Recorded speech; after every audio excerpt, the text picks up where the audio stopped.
सबसे पहली रेशो बड़ी इंपॉर्टेंट रेशो है। प्रैक्टिकली ये बहुत ज्यादा जो है वो यूज होती है किसी भी कंपनी की प्रॉफिटेबिलिटी को चेक करने के लिए। ये रेशो यूज की जाती है।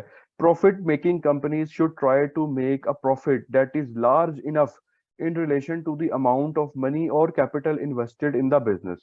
The most important profitability ratio is probably return on capital employed, ROCE इसकी एब्रीवेशन है, और रिटर्न ऑन इन्वेस्टमेंट, ROI। ये जैसे देखें, ये बात भी इंपॉर्टेंट है कि आपने इसको जेहन में रखना है कि इस रेशियो के दो नाम है, रिटर्न ऑन कैपिटल एम्प्लॉयड या रिटर्न ऑन इन्वेस्टमेंट। तो एग्जाम में वो दोनों में से कोई भी नाम कर सकते हैं, तो आपको फौरन ये क्लिक कर जाना चाहिए कि ये किस रेशियो की बात हो रही है। इसका फॉर्मूला क्या है जी? Profit before interest and taxation, net profit basically ये होता है। ये जहां पे भी प्रॉफिट का वर्ड जहां पे भी लिखा होगा ना, और उसके साथ अगर ग्रॉस या नेट नहीं लिखा हुआ, तो बाय डिफॉल्ट उसका मतलब है कि ये नेट प्रॉफिट की बात हो रही है। नेट प्रॉफिट को क्या होता है कि सेल्स में से कॉस्ट ऑफ सेल माइनस की तो ग्रॉस प्रॉफिट आता है। ग्रॉस प्रॉफिट में से जब हम अपने ऑपरेटिंग एक्सपेंसेस माइनस करते हैं, admin, selling, packing, selling, distribution, वो जब हम माइनस करते हैं उसके बाद जो प्रॉफिट आता है वो नेट प्रॉफिट होता है। तो कहीं पे भी अगर सिर्फ लफ्ज प्रॉफिट लिखा होगा तो उसका बाय डिफॉल्ट मतलब है कि वो नेट प्रॉफिट है। अच्छा, यहाँ पे नेट प्रॉफिट हमने लेना है बिफोर इंटरेस्ट एंड टैक्सेशन, यानी कि वो नेट प्रॉफिट जिसमें से अभी आपने अपना टैक्स का एक्सपेंस और आपकी जो फाइनेंस कॉस्ट है, जो आपने लोन्स के ऊपर इंटरेस्ट देना है, जो फाइनेंस कॉस्ट देनी है, वो भी माइनस नहीं किया। वो आपने प्रॉफिट बिफोर टैक्सेशन लेना है और इसको डिवाइड करना है आपने share capital and reserves plus long term debt capital plus preference share capital. Preference share capital क्या होता है इसकी डिटेल में जाने की जरूरत नहीं है। आपको अपनी आसानी के लिए या इन फॉर्मूलाज को करने के लिए सिर्फ इतना ही ज़हन में रखना है कि ये बेसिकली एक शेयर कैपिटल की टाइप है। शेयर कैपिटल क्या होता है? ऑनर्स की इक्विटी। जो कंपनी के ऑनर्स हैं, जो कंपनी के शेयर होल्डर्स हैं, उन्होंने जो पैसा इन्वेस्ट किया हुआ है वो शेयर कैपिटल है, और उसी की एक फॉर्म है preference shares. Preference shares basically वो शेयर्स होते हैं कि जिनके साथ एक कंडीशन अटैच हो जाती है कि जनाब चाहे बिजनेस जो है वो प्रॉफिट कमाए या ना कमाए, एक सर्टेन परसेंटेज ऑफ सेल्स या ग्रॉस प्रॉफिट जो है वो उनको डिविडेंड जरूर मिलेगा। वो इसलिए उनको प्रेफरेंस शेयर कैपिटल जो है वो कह दिया जाता है।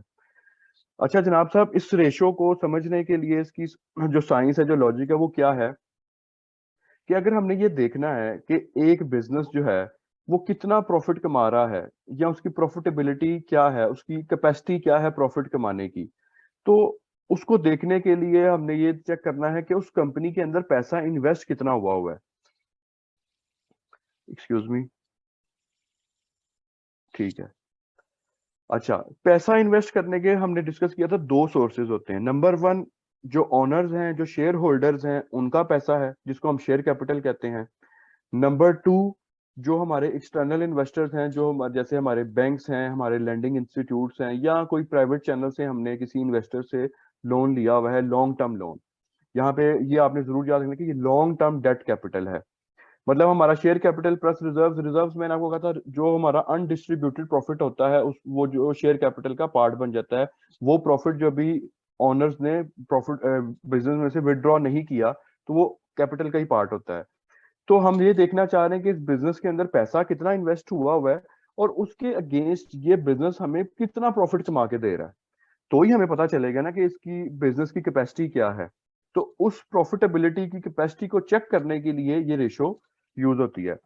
इसकी डिस्क्रिप्शन पढ़ लेते। The capital employed is the share capital and reserves plus long term debt capital such as bank loans, bonds and loan stock. Where possible, use the average capital employed during the year. This is usually the average of the capital employed at the beginning of the year and at the end of the year. इस formula में लिखा हुआ है share capital और long term debts. अब आपको पता है कि ये बैलेंस शीट की आइटम्स है। जो बैलेंस शीट की आइटम्स होती हैं वो एज एट स्पेसिफिक डेट होती हैं। ठीक है। वो कह रहे हैं कि प्रेफरेबली रिकमेंडेड ये है कि आप जो कैपिटल एम्प्लॉयड आपने ये जो नीचे ब्रैकेट में डिनोमिनेटर में जो सारी ये चीजें लिखी हुई है ना, इन सब चीजों को कलेक्टिवली कहा जाता है कैपिटल एम्प्लॉयड। वो कैपिटल जिसको यूटिलाइज करके बिजनेस प्रॉफिट कमा रहा है, इसलिए इसको कहते हैं कैपिटल एम्प्लॉयड। इन ये जो ब्रैकेट के अंदर सारा डिनोमिनेटर है, इसको कलेक्टिवली कहते हैं कैपिटल एम्प्लॉयड। तो कैपिटल एम्प्लॉयड जो है वो आपने एवरेज लेना है। एवरेज कैसे लेना है, आपने देखना है कि साल के शुरू में कितना कैपिटल हमने एम्प्लॉय किया हुआ था, ड्यूरिंग द ईयर कुछ मजीद इन्वेस्टमेंट आई, कुछ प्रॉफिट विड्रॉ हो गया, मूवमेंट होती रही, और साल के एंड पे जो एक बैलेंसिंग फिगर आया है वो आपने लेना है, स्टार्ट वाला लेना है, इन दोनों को प्लस करके डिवाइडेड बाय 2 कर देना है, तो वो हमारे पास एवरेज कैपिटल एम्प्लॉयड आ जाएगा।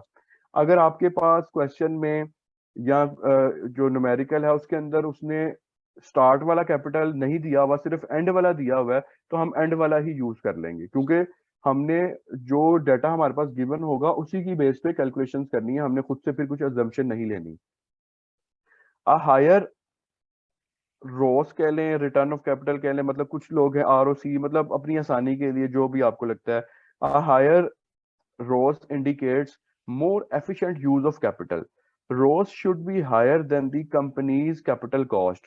Otherwise, it indicates that the company is not employing its capital effectively and is not generating shareholder value. अच्छा, वो कह रहे हैं कि अब ये आपने कैलकुलेशन करके प्रॉफिट तो रेशियो तो निकाल ली, अब कैसे पता चलेगा कि ये वो रेशियो अच्छी है या बुरी है? वो ऐसे पता चलेगा कि कंपनी का जो कॉस्ट ऑफ कैपिटल है, अब ये कॉस्ट ऑफ कैपिटल क्या होता है? कॉस्ट ऑफ कैपिटल ये होता है कि अगर आपने किसी बैंक से लोन लिया हुआ है या आपने किसी इन्वेस्टर से पैसे लोन के तौर पे लिए हुए हैं, उसके ऊपर आपने उसको प्रॉमिस किया हुआ है कि मैं आपको इंटरेस्ट दूंगा, मैं आपको एक फाइनेंस कॉस्ट दूंगा। फॉर एग्जाम्पल वो आपने कहा है कि मैं 15% आपको इंटरेस्ट दूंगा, बैंक को कहा है कि मैं आपको लोन के ऊपर 15% इंटरेस्ट दूंगा। उसके बाद जब आप एट द ईयर एंड आप अपनी return of capital employed calculate करते हैं, तो वो सिर्फ निकलती है 17%। तो इसका मतलब कि भाई 17% में से 15% तो बैंक ने ले जाना है, बाकी सिर्फ 2% बचेगा शेयर होल्डर्स के लिए। उसके मुकाबले में अगर एक कोई ऐसी कंपनी है जिसका रिटर्न ऑन कैपिटल एम्प्लॉयड जो है वो 20% है, जो 25% है, तो उससे अंदाजा हो जाएगा कि जनाब कि मार्केट के अंदर cost of capital usually same होती है। जाहिर बात है, जिस बैंक ने आपको लोन दिया है उसने बाकी लोगों को भी उसी रेट पे लोन दिया होगा, मार्केट में सेम रेट चल रहा होता है। 1-2% मैक्सिमम इसका मार्जिन, या 1.5% मैक्सिमम 2% का मार्जिन होता है, इससे ज्यादा का मार्जिन नहीं होता मार्केट के अंदर। कॉस्ट ऑफ कैपिटल बैंक का जो इंटरेस्ट रेट है वो सबके लिए सेम होता है।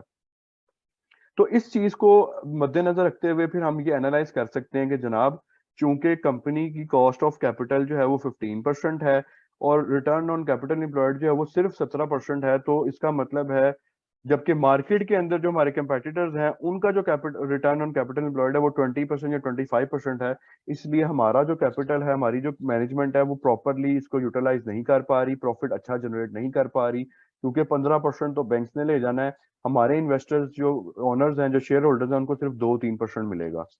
ठीक है जी, इसकी एक छोटी सी ये इलस्ट्रेशन है, इसको देख लेते हैं प्रैक्टिकली ताकि आपके so basically we have to memorize a lot of stuff here, terms, definitions.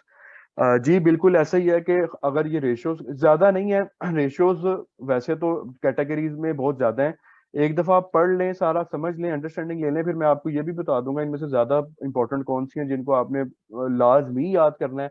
बाकी ये कि चलें आप फार्मूलाज, इसलिए मैंने कहा फार्मूलाज आप लिख लें डेली बेसिस पे, या ट्वाइस अ वीक आप उसको अगर रिवाइज करते रहेंगे तो इंशाल्लाह याद हो जाएंगे, इतनी मुश्किल चीजें नहीं। जब आपको एक दफा कॉन्सेप्ट क्लियर हो जाएगा ना, तो फार्मूला याद करना कोई मुश्किल बात नहीं रहेगा। अच्छा जी, ये इलस्ट्रेशन है, ये एक कंपनी है, उसका ये 1 जनवरी ईयर 1 और 31 दिसंबर ईयर 1, यानी कि स्टार्ट ऑफ द ईयर और एंड ऑफ द ईयर के ये फिगर्स दिए हुए हैं। शेयर कैपिटल है, शेयर प्रीमियम है, रिटेन अर्निंग्स हैं और बैंक लोन्स हैं। प्रॉफिट बिफोर टैक्स हमारा इतना है, इंटरेस्ट एक्सपेंस हमारा इतना है, प्रॉफिट आफ्टर टैक्स इतना है। ठीक हो गया जी। Interest charges on bank loans were rupees 30,000. Dividend payments to shareholders were rupees 45,000. Sales during the year were itni. Based on above information, the analysis and calculation are as under. Capital employed at the beginning of the year 1 million. ये 1 मिल capital employed, ये कैसे इसने calculate 1 million किया start of the year, ये देखें। 2 लाख का हमारा share capital था, 1 लाख के हमारा शेयर प्रीमियम हो गया 3 लाख, और ये 2 लाख के बैंक लोन 5 लाख, और रिटेन अर्निंग्स हमारी 5 लाख। शेयर प्रीमियम ये भी हमारी इक्विटी का पार्ट होता है कि जब हम शेयर इशू करते हैं तो उसकी फेस वैल्यू से ऊपर अगर हमने कोई एक्स्ट्रा पैसे चार्ज किए हैं तो उसको शेयर प्रीमियम कहते हैं। वो भी हमारी इक्विटी का पार्ट होता है, क्योंकि हमारी कंपनी में पैसे आ गए, वो पैसे बिजनेस में यूज होंगे और उसकी मदद से हम प्रॉफिट कमाएंगे, इसलिए ये कैपिटल एम्प्लॉयड का पार्ट होगा। ये चार चीजें बेसिक हैं जो किसी भी कैपिटल एम्प्लॉयड में आती हैं। At the start of the year ये था, at the end of the year 1.4 million था। एवरेज कैपिटल एम्प्लॉयड हमारा आ गया 1.2 million. Start of the year end of the year को प्लस किया और डिवाइड बाय 2 कर दिया। Profit before interest and taxation, हमारे पास प्रॉफिट आफ्टर टैक्स था 145,000, लेकिन हमें ये वाला प्रॉफिट नहीं चाहिए, हमें चाहिए profit before interest and tax. इसमें हमने इंटरेस्ट वाला एक्सपेंस जो है वो ऐड बैक किया, तो और हमने इसमें जो इंटरेस्ट जो डिविडेंड पेमेंट्स की थी, इंटरेस्ट पेमेंट्स की थी, उसको हमने इसमें ऐड बैक किया और ये हमारे पास profit before interest and tax आ गया। अच्छा जी, रिटर्न ऑन कैपिटल एम्प्लॉयड, ये हमारे पास profit before interest and tax आ गया। ये हमारा एवरेज कैपिटल एम्प्लॉयड आ गया, इसको मल्टीप्लाई बाय 100 किया तो हमारे पास रिटर्न ऑन कैपिटल एम्प्लॉयड आ गया 20%। अब इसके ऊपर इसका कमेंट पढ़ते हैं। The 20% return on capital employed indicates a return of rupees 20 on every 100 rupees invested into the business। अच्छा, परसेंटेज का आपको पता है कि परसेंटेज बेसिकली इस फिलॉसफी पे काम करती है कि आपका जो भी डाटा है, जो भी आपके फिगर्स हैं, अगर हम उसको ये अज्यूम कर लें कि वो 100 है, तो हमारा जो रिक्वायर्ड एरिया है वो उस 100 का कितने परसेंट कवर करता है। तो बेसिकली ये जो 20% रिटर्न ऑन कैपिटल एम्प्लॉयड है, ये बता रहा है कि अगर आप इस बिजनेस में 100 रुपया इन्वेस्ट करेंगे तो आपको 20 रुपये प्रॉफिट मिलेगा। ठीक हो गया। The ratio shows how efficiently the entities long term funds are being employed. The investors are interested to invest in the company that has a higher ROCE than the other available options. Besides, the company's return should always be higher than the cost at which the funds were required. For example, if a company borrows at 15% and achieves a return of only 10%, that says they are actually losing money. अच्छा, ये तो एक बड़ी basic सी illustration है ना, इसमें उसने हमें एडिशनल इन्फॉर्मेशन नहीं दी, लेकिन उसने अपने कमेंट में देखें जैसे एग्जांपल कहा कि फॉर एग्जांपल अगर हमारी कॉस्ट ऑफ कैपिटल 15% होती और हमारी ROCE सिर्फ 10% होती, तो इसका मतलब है कि बज़ाहिर तो हम प्रॉफिट कमा रहे हैं, लेकिन एक्चुअली वो प्रॉफिट शेयर होल्डर्स को नहीं जाएगा। क्यों नहीं जाएगा? क्योंकि जितना परसेंट हमने अपने बैंक लोन्स के ऊपर इंटरेस्ट पे कर देना है, हम तो उतना भी नहीं कमा रहे, हम तो बेसिकली अगर देखा जाए तो हम लॉस में जा रहे हैं, क्योंकि 15% तो हमने बैंक्स को देना है, तो हमारी ROCE जो है वो सिर्फ 10% है। सॉरी।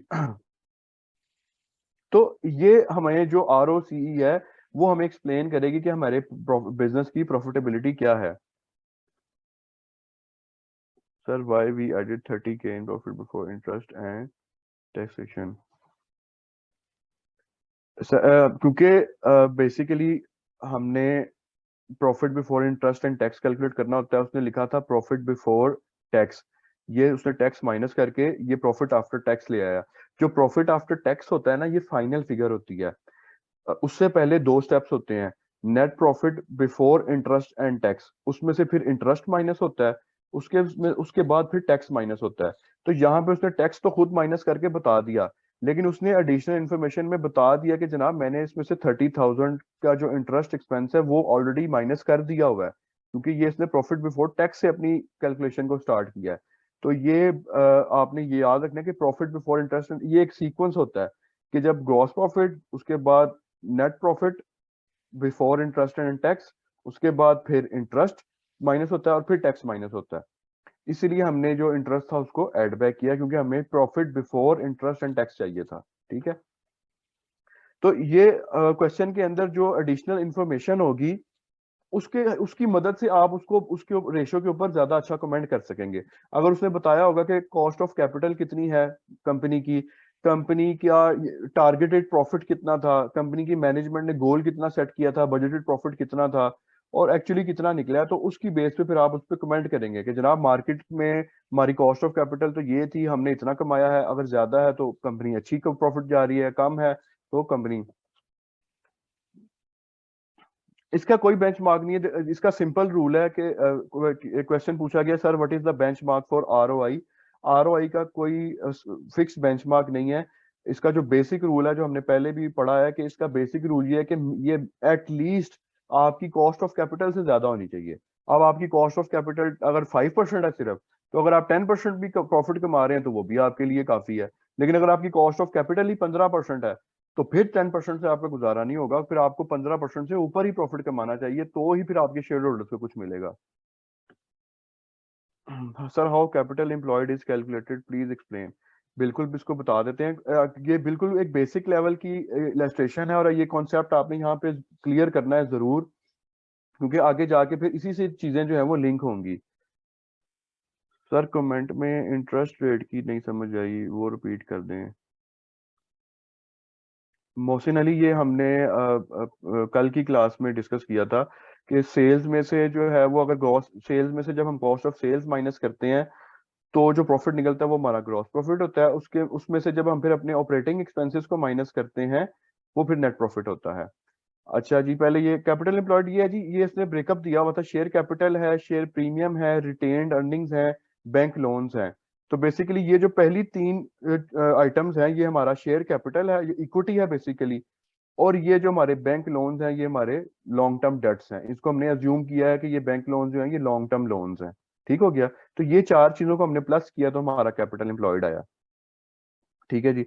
कमेंट में जो उसने उसने एक फॉर एग्जांपल या फिक्टिशियस रेट अज्यूम किया है कि अगर if a company borrows at 15%, company borrows यानी कि कंपनी अगर उधार लेती है बैंक से या किसी इन्वेस्टर से, पैसे उधार लेती है, और उसका रेट ऑफ इंटरेस्ट जो है वो 15% है, तो फिर कंपनी की जो प्रॉफिटेबिलिटी है वो 15% से ऊपर होनी चाहिए। फिर ही हम कंसिडर करेंगे कि वो अच्छी कंपनी है। अदरवाइज वो हम यही अज्यूम करेंगे कि कंपनी प्रॉफिट अच्छा नहीं कमा रही। ठीक है जी। ROS is a useful measure of comparing profitability across competing entities based on the amount of capital they use. It becomes more useful when the comparison is between capital intensive entities. Moreover, for a single company, the ROS trend over the years is a significant performance indicator.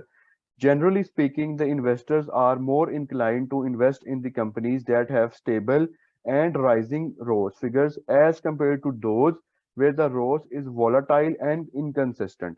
अब देखें, ये जो and पे एक जो paragraph लिखा हुआ है उसमें एक जेनेरिक उसने रूल दे दिया कि अगर हमने अपने मार्केट कंपेटिटर्स के साथ इसको जो कंपेयर करना है, तो उसको हम इस तरह कंपेयर करेंगे कि हमारी कंपेटिटर्स में कितना कैपिटल इन्वेस्ट हुआ हुआ है और वो कितना प्रॉफिट कमा रहे हैं। उसको हम कंपेयर करेंगे अपने कैपिटल के साथ और प्रॉफिट के साथ, तो हम एक एनालिसिस कर सकते हैं।